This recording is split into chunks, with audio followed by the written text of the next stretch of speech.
Hello, people of the internet. My name is John, and in this exciting edition, we will be creating some back-end screens with an Umbraco V8.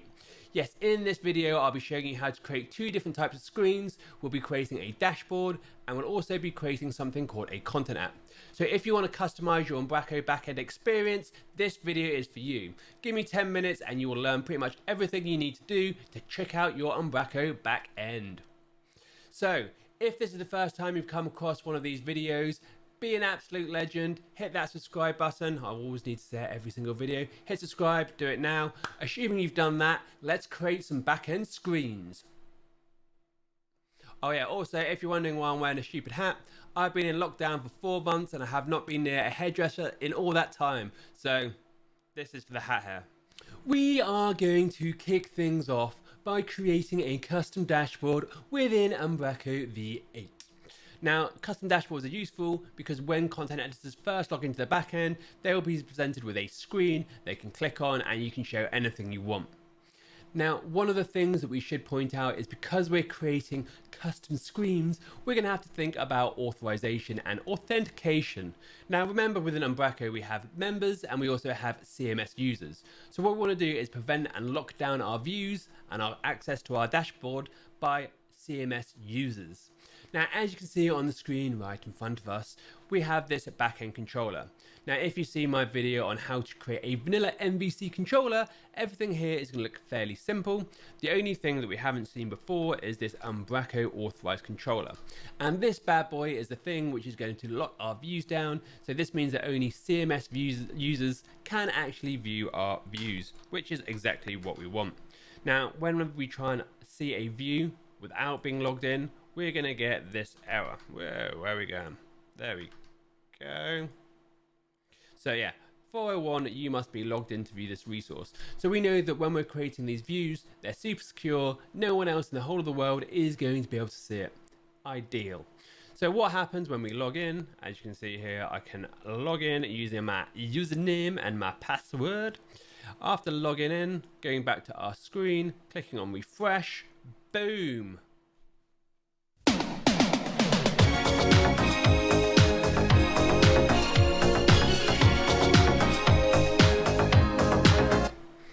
Okay, yes, we're going to be creating a Rickroll dashboard in this video. Why would you not want to do that? So when you log in, as you can see here, we have this option called Custom Tab. Clicking on Custom Tab is going to load that view. So let's see how this is built. Now going back to our Visual Studio, if you look at my backend controller, you can see that we're just calling a view here. If we look within our view folder, you can see I've got a folder called backend and my admin. And if we look in here, you can see all I've got is some embedded YouTube code. I can put a layout in here if I want to, so I can load in some CSS and JavaScript, but everything so far is just C#, and this is the way we like that on this channel. So because we're using an Umbraco authorized controller, there's a few things. One, our routing will not be magically instantiated for us, so we're going to have to put in some manual bits and bobs within the routing table. If you have seen my video on composers and components, you will understand how to do that. If we look in my composers folder here, we've got these registered dependencies. So first we're going to have a look, and as you can see here, we've needed to register that backend controller. So we've got backend controller, which is the name of my controller here. So registering this is going to make our controller work. Otherwise, we're going to get some sort of weird error message. Now, the other thing we need to do is register our route within the routing table. So as you can see here, we have this beautiful route that I've created. And the URL is actually quite important on this one. So as you can see, we've got Umbraco back office plugins, and then it's backend and admin. So backend and admin are related to the controller and the action that we've created. Backend, my admin, so nothing clever there. This bit is really important though, because without this, all that authentication isn't going to work. So whenever you're creating views, you're always going to have to create them in the Umbraco backend plugins. So this is the bit which is really important. As you can see here, I'm doing a route to the normal backend my admin. So this is all fairly simple. Just remember that when you're creating up these things, you need to add something in the routing table and you need to register your controller with a composer. Simple. As we have all of our skeleton boilerplate code set up to display our view, we will now look at how we can register that and make it appear within the Umbraco backend. And this is done by this little beauty that you can see on the screen all around you.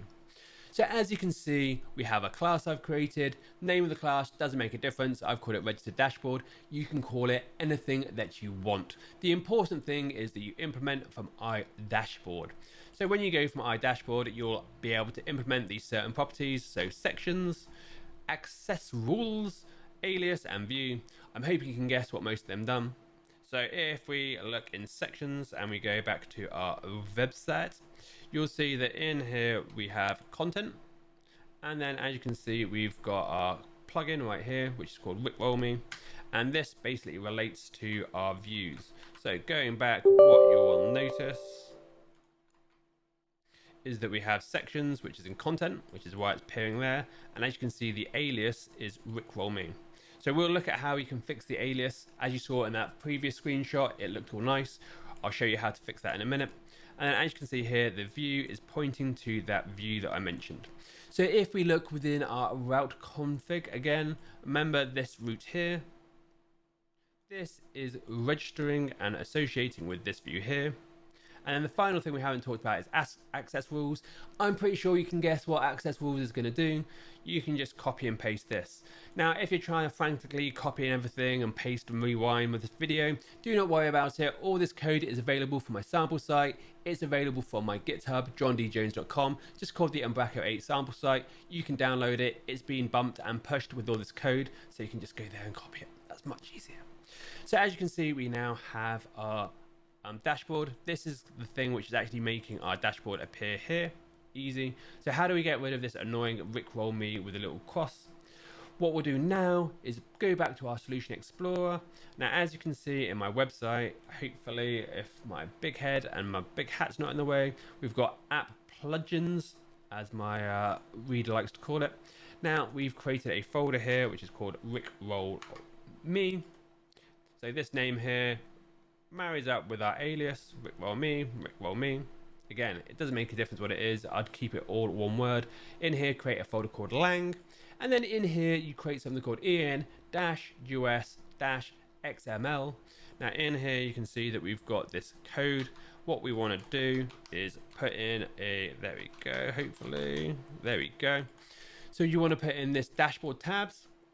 In here, we want to put an alias. So the alias maps to our alias. And then in here, we can put in any text we want. So if we save this and then go back to our Chrome, if we do inspect, and then hopefully if I do an empty cache and hard reload, that was wishful thinking, wasn't it, people? If I rebuild, now go back into my Chrome, do an empty cache and reload, hopefully this should now go from Rickroll Me to contact us. It may take a while because it's .NET. There you go. So as you can see, we've now fixed that and it's all looking very beautiful. And this is pretty much all the steps you need to go through to create a custom dashboard. Super simple. So controller, create an action, register it, register the route, and then create a dashboard. The dashboard is the thing which is going to make it appear within Umbraco. And then if you want to have some nice naming convention, you're going to have to create that lang file. So all super simple. Next up, let's look at how we can create something called a content app. So we are now back within the Umbraco backend and I've clicked on the home page. Now, if we have a look in the top right hand corner, what you will notice is that we have this My Content App icon looking thing. Now, this isn't default Umbraco behavior. So what's going on? When we click on this, what do you think is going to happen? Oh yeah, you guessed it.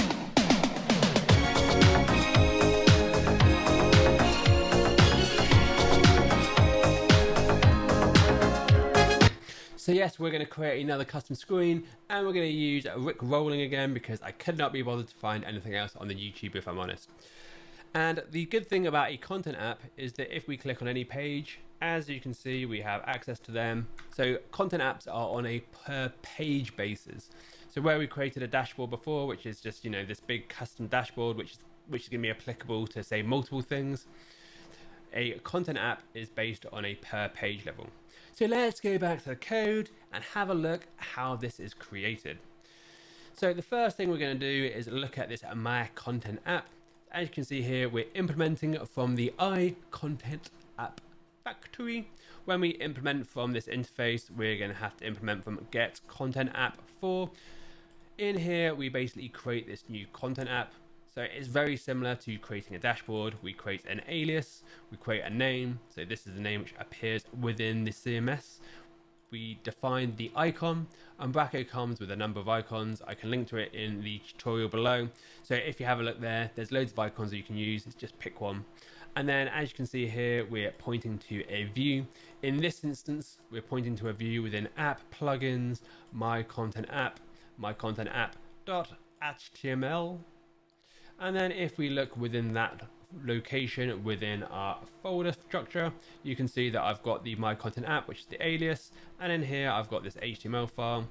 In here I've got a bit of HTML using this unbox header. These are plugin based things, so just copy and paste them. And right in the middle here, I've just got some HTML. You can stick anything you want in there. Now, if you really want to, you can start adding in some extra JavaScript and CSS files. There's different ways of doing this. If you go to the Umbraco documentation, there's a load of information. However, if you're just trying to create some basic information or like a basic page, this is everything you need. Now, the intention of this video is just to make you aware that this is possible and it's fairly easy to do, so it's not that intimidating. However, if you want to go for more advanced, complex use cases, then obviously the documentation knows best. As you can see, we've got everything hooked up.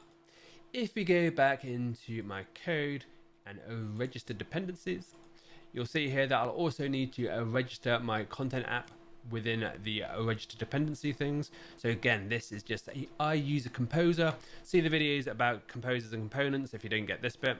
But all you need to do is do your composition .contentapps.append and add it in. So adding all this in, that's it. That's your content app up and running. So simple. So as you've seen, within 10 minutes, we've created two different types of dashboard: an actual dashboard, which is useful for a global level, and we've created the content app, which is much useful for a on-page basis. And there we have it. Short, simple, and to the point. I like this video because it's very simple to do. As you can agree, it's super simple to create these back-end screens. I think within Umbraco V7, it used to actually be a lot more complicated. However, Umbraco V8, using composers and components and all that sort of good stuff, has made it super simple to do this sort of stuff.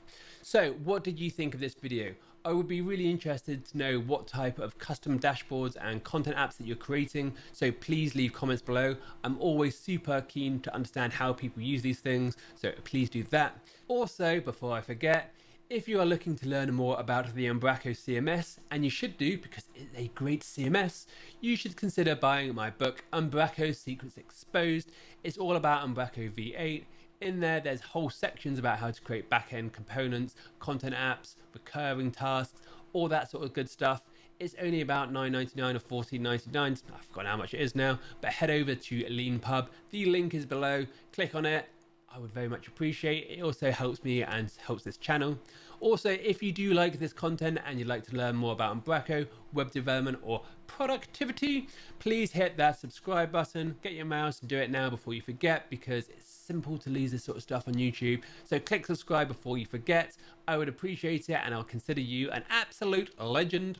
Also, if you want to do me a solid, don't forget to hit that like button. Like button simply tricks YouTube into sharing my videos to more people.